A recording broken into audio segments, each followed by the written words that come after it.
আর প্রয়োজন হবে না পাসপোর্টে আপনার পুলিশ ভেরিফিকেশন। অন্তর্বর্তীকালীন সরকার ডক্টর ইউনূস সুন্দর একটি উদ্যোগ নিয়েছেন, সুন্দর একটি ঘোষণা দিয়েছেন। প্রবাসীরা যেটা জন্য দীর্ঘ দিন ধরে অপেক্ষা করে আসছেন, যে এই হয়রানি থেকে, ভোগান্তি থেকে কবে রেহাই পাবে প্রবাসীগামী সেই প্রবাসী ভাইয়েরা। পাসপোর্ট করতে হলে চাই পুলিশ ভেরিফিকেশন। কেন? কি জন্য?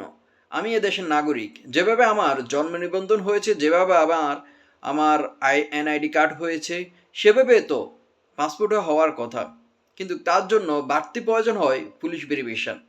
পুলিশ ভেরিফিকেশন করতে গেলেও আরেক হয়রানি, দিতে হয় মোটা অঙ্কের এসব জিনিস। হ্যাঁ, এসব জিনিস আপনি আমি যতজনেই হয়তো মুখ খুলছেন না, যতজনে করছেন, এই পাসপোর্ট করেছেন, সবাই কিন্তু এটা দিয়ে পুলিশ ভেরিফিকেশন করতে হয়েছে। লিগেল একজনও না। কি বাস্তব?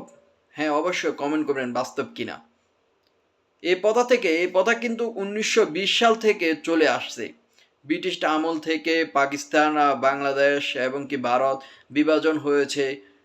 তারপরও এই যুগ যুগান্তর থেকে এগুলো চলে আসছে। এই প্রথা থেকে আমরা বের হয়ে আসতে পারিনি।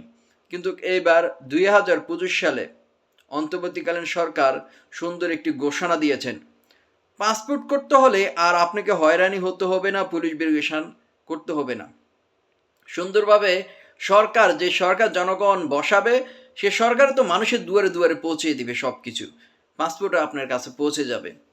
এটার জন্য অনেক প্রবাসী খুশি হয়েছেন। অনেকে অনেক ধরনের ভাবে স্ট্যাটাস দিয়েছেন যে ডক্টর ইউনূসে যে কাজগুলো সংস্কার করতেছে, সেটা ধন্যবাদ এবং সাধুবাদ পাওয়ার যোগ্য। আমরা চাই স্বাধীন বাংলাদেশে 24-এ যে স্বাধীন বাংলাদেশ, সেটা যেন মানুষ সুন্দরভাবে নিঃশ্বাস নিতে পারে, সুন্দরভাবে উপভোগ করতে পারে। সব কিছুই হোক সংস্কার, সব কিছুই হোক গণতন্ত্র অধিকারের মাধ্যমে দিয়ে। আপনি কি বলবেন এই পাসপোর্টের ব্যাপারে? অবশ্যই কমেন্ট বক্সে।